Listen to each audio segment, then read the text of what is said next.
Welcome. We're so glad you're here and taking this important step to support a child in your family through Kinship Foster Care in Virginia. Whether you are currently caring for a child or working with your local Department of Social Services to become a kinship caregiver, we hope this video will give you a clear picture of what kinship foster care involves and what to expect as you move forward. By watching this video, you've already taken a huge step, and we want to make sure you have the information and support you need to take the next steps. During our time together, you will hear a general overview of foster care, what kinship foster care is and its benefits, the basic requirements for kinship resource families, and details about the approval process. Ready? Let's begin.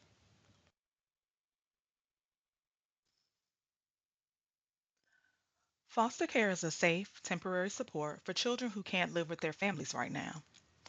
Foster care helps children work towards going back to their families or work towards living with relatives or being adopted if they are unable to return home. Local Department of Social Services, or LDSS, lead these efforts and partner with the child's family, resource family, and community providers to meet each child's unique needs. In Virginia, there are over 4,800 children ages 0 to 17 in foster care. Children enter foster care for reasons like physical, emotional, or sexual abuse, not having enough food, care, or supervision, or their parents are struggling with addiction or mental health challenges. Some children enter care because their parents are in jail, their parents died, or they were abandoned. Sometimes children enter care due to behavioral challenges that make it unsafe for them to remain in their home.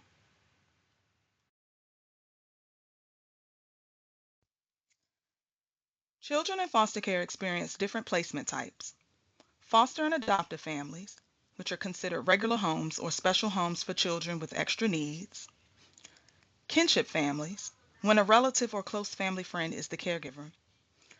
Or group homes and residential centers, which is for children who need more support and structure. If a home isn't safe, the LDSS will work with the child and family to support a transition back home. If children can't go back to their families, the LDSS helps them live with relatives or get adopted so they have a forever family. The LDSS also trains and supports the resource families caring for the children.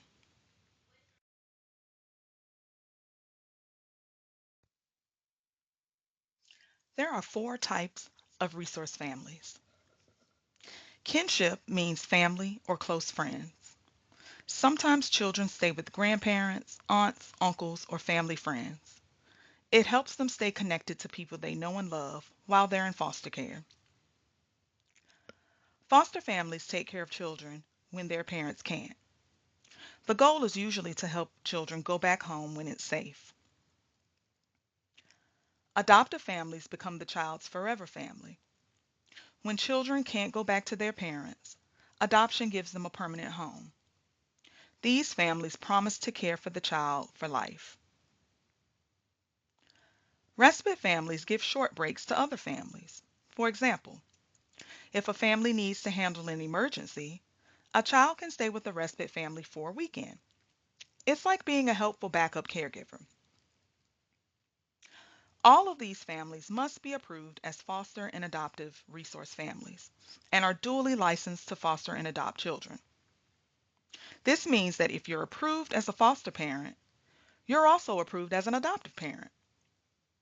There are special requirements families have to meet to make sure children are safe. We'll talk about those requirements later in the video.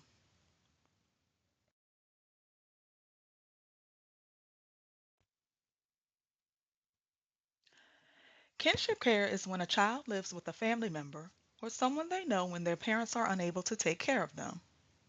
This could be a grandparent, aunt, uncle, or even a close family friend. It helps children stay connected to people they love and feel safe.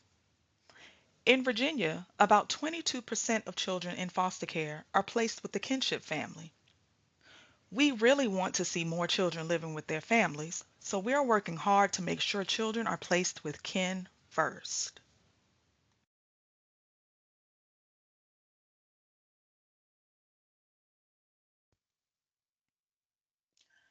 There are so many benefits to children living with their family. We know that children do better when they live with relatives instead of strangers. They're less scared because they're familiar with their caregiver. They can stay connected to their family culture and routines. They can still see their parents and siblings when possible. Children who live with their family do better overall, which leads to them doing better in school, at home, and in the community.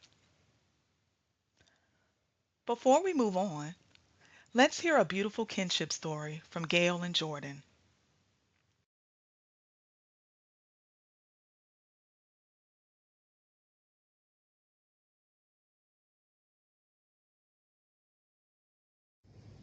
Hello, my name is Gail Deal. And hello, I'm Jordan Steele, and we are tasked with explaining what kinship care means to us.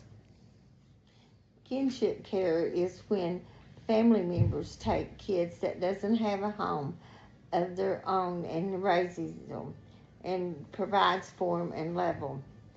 And it's always better, I think, when it is kept in the family because when they are kin, they know the child already. And so when you bring them into your home, you already love them. Not that you can't love people that's not kin to you. It's just that you already know them and love them, especially if you're a grandma or papa or something like that. And kinship care is the same thing that she had shared with you already. I am a kinship kid. I was raised by my mama, Miss Gail here. And what kinship care means to me is just that I got to stay with my family. I got to be surrounded by people that had already known and loved me from birth. And we would like to share a little bit of our story with you. I'll go ahead and go first, Mama, if that's okay with you. That's fine. I am the product of two substance abusers. And had it not been for my mama stepping up and taking care of me, I would have been another statistic probably in the child welfare system. Or I would have ended up on drugs just like my mother and father were. But thankfully, I was raised by a very resilient, very strong woman that stepped up and took care of us. Mama, if you want to share a little bit about your story in raising us. I took I adopted her when she was 2, and took her sister in when she was 3, and I ended up fighting in court and took parental rights of her sister, and I raised them from the time they were 2 and 3 years old, and they are still with me today. I felt like we've always had a close relationship, and they've always been there, and especially since I got older, they're there for me now, and I'm there for them. So kinship is really, I think it makes everything closer in the family to know that you've got somebody that really cared enough to step up and take care of you. Do you want to share why you ended up with us? My daughter had gotten on drugs, and she had went to jail a couple of times, and her dad just didn't. He asked me to adopt her because he didn't want to pay child support. So I took her when she was. Well, she lived with me from the time she was born. I just took custody of her from the time she was less than a year old. And what about my sister, And Kayla? her sister, her mom lived in and out in a trailer in my yard, and she went to jail again when her youngest daughter, Jordan's sister, when she was 3, and that's when I ended up fighting the dad to get the court custody of her parental rights. I took his parental rights, and I have raised them both. And Kayla, I raised her without any help except I did get Medicaid for her, and that's all I ever drawed for her because back then a lot of this kinship program wasn't going on because they're both close to 30 now.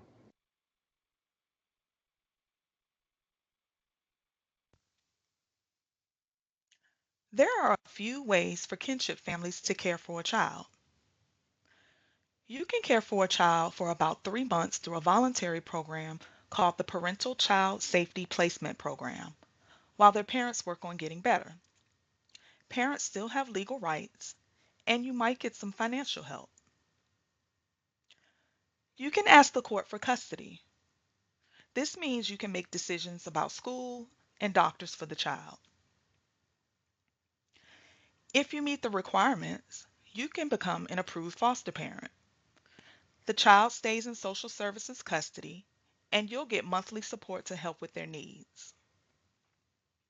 If the child can't go home, you can adopt the child if the court terminates the parent's rights, or you can become the child's legal guardian and get monthly financial help through the Kinship Guardianship or KinGap program.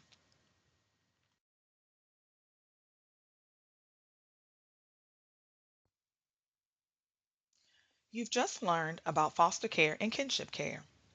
Now, we are going to focus on kinship caregivers that are approved resource families. In Virginia, resource is a term used to describe a foster and adoptive family.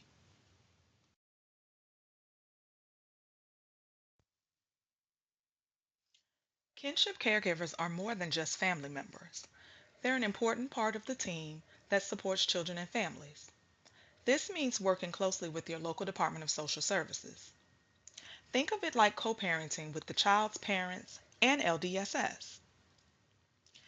You may be asked to join court hearings or family meetings to help make decisions about the child's care. Kinship caregivers also help work towards the goals in the child's plan, which could include going back home, getting legal custody, or sometimes adoption. One of the most important parts of your role is supporting reunification whenever possible, because the first goal is to help children return safely to their parents. By giving a safe, loving home and working as part of the team, you make a big difference in a child's life.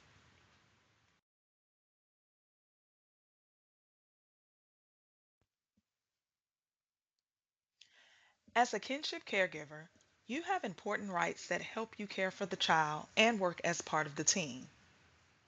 You have the right to know about court hearings and meetings about the child in your care. This helps to keep you informed and involved.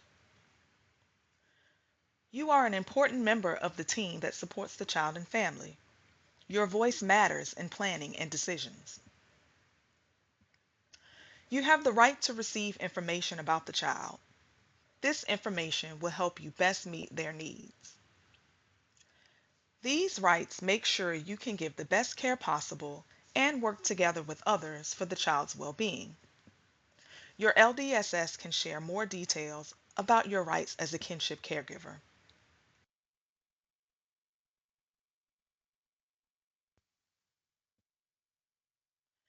Kinship caregivers are never alone.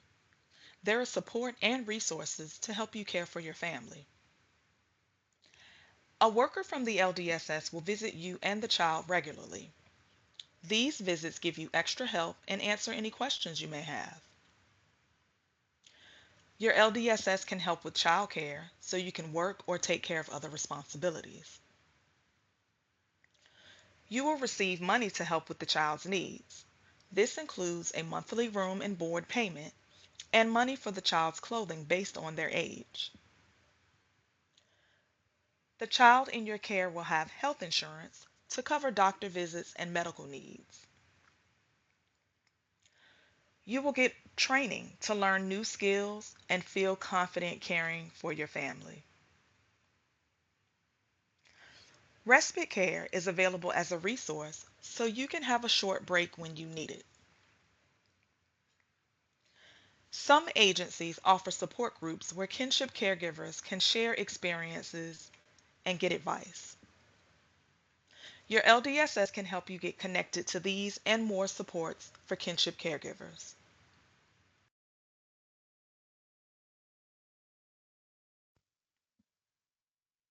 Next, we'll look at the steps to becoming a kinship resource family.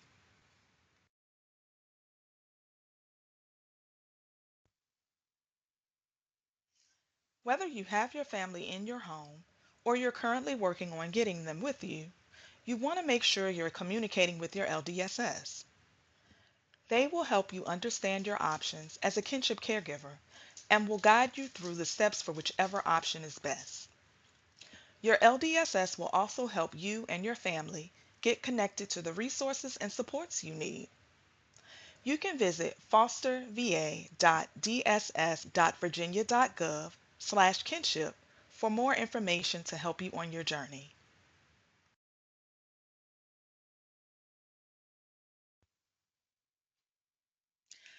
Now we'll talk about the basic requirements that are needed for you to get approved. You can be single or partnered, a homeowner or renter, have kids of your own or none at all.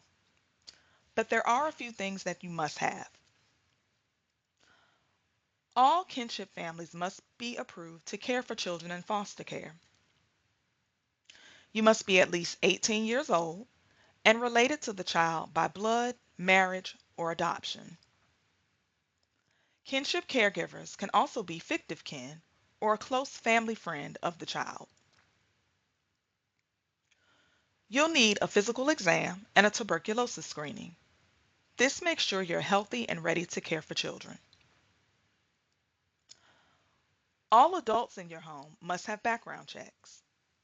This includes fingerprint and child protective services checks. If you lived in another state, you'll need out of state checks too. It's very important to be honest about anything that might show up on your background checks. The results can affect if your home is approved. You'll also take training classes to learn how to care for children and support their needs. These classes help you feel more prepared. The Mutual Family Assessment, or MFA, is the part of the process when you and the LDSS work together to learn more about you, your family, and home environment. You'll learn more about training and the MFA later in the video. Remember, you're never alone in this process. Your LDSS will guide you through every step. If you have any questions, talk to them.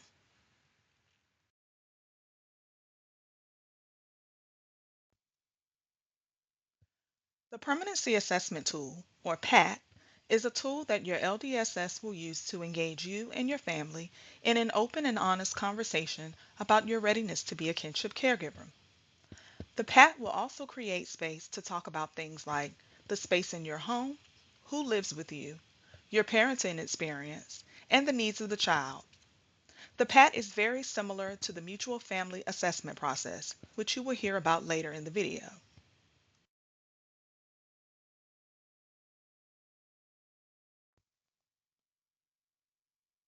In Virginia, kinship waivers may be used to allow relatives or close family friends to provide care for a child while they work on completing the steps for approval.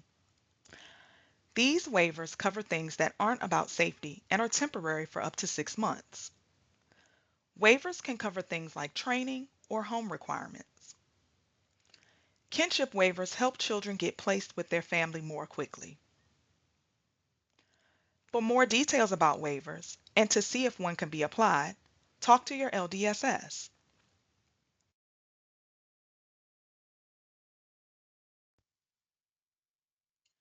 Training is an important part of becoming a kinship resource family. It helps you learn how to care for your family member who has experienced tough situations. In Virginia, kinship resource families must complete 15 hours of classroom training, which can be in person or through an online platform, plus approximately 3 hours of additional homework during the series. Treatment resource families, or those that care for children with extra needs, must have additional hours of training. Your LDSS may have other required trainings for you to complete. If you are a two-parent household, both parents must complete the training classes. This makes sure everyone is prepared to care for the child. Even though you may already have experience caring for children, parenting children in foster care is very different. Training teaches you how trauma affects children, how to support emotional and behavioral needs, and how to work with the child's team and follow the care plan. Training is also another way to help you and the LDSS decide if being a kinship resource family is right for you.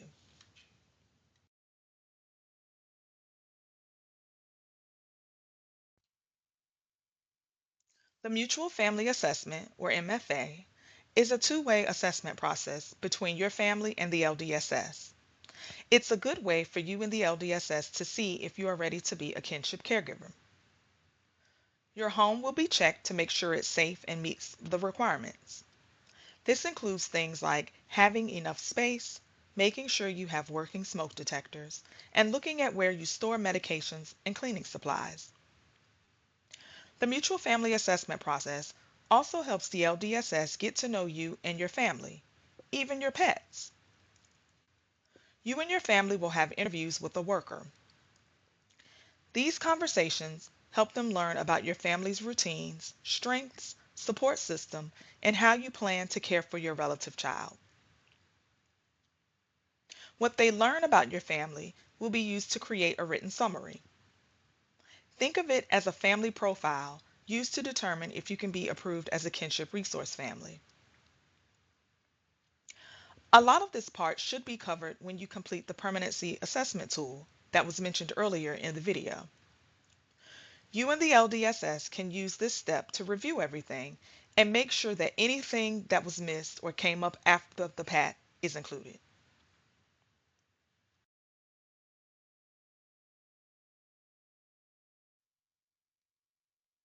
So how long does it take to become a kinship resource family? Children can be placed immediately in the homes of their kinship caregivers upon the completion of background checks, a home visit, and the permanency assessment tool. Caregivers then have up to 6 months to finish the remainder of the approval process, which includes health checks, training classes, and the mutual family assessment.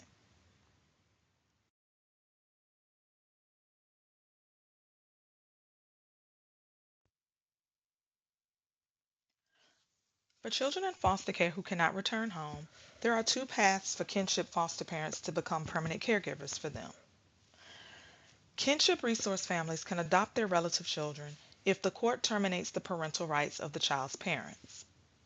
In the event adoption or return home cannot happen, kinship caregivers can become the permanent legal custodian and receive monthly financial support for the child's needs through the Kinship Guardianship Assistance Program, also known as KinGAP.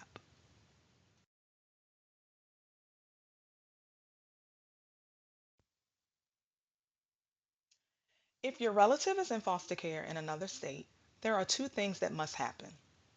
One, there must be approval for your relative to move from their current state of residence to your home in Virginia. This is done through the Interstate Compact on the Placement of Children, also called ICPC.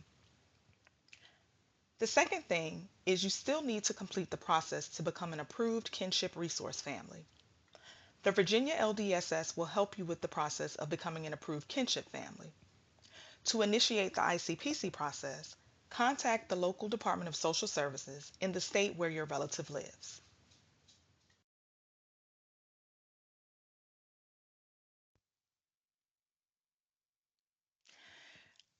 Thank you for taking such a big step in wanting to become a kinship resource family for your loved one in foster care.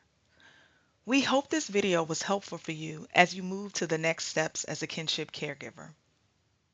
Make sure to connect with your LDSS so they can help you through the process and answer any questions you may have. You can also find information about kinship care by visiting our kinship page at fosterva.dss.virginia.gov/kinship.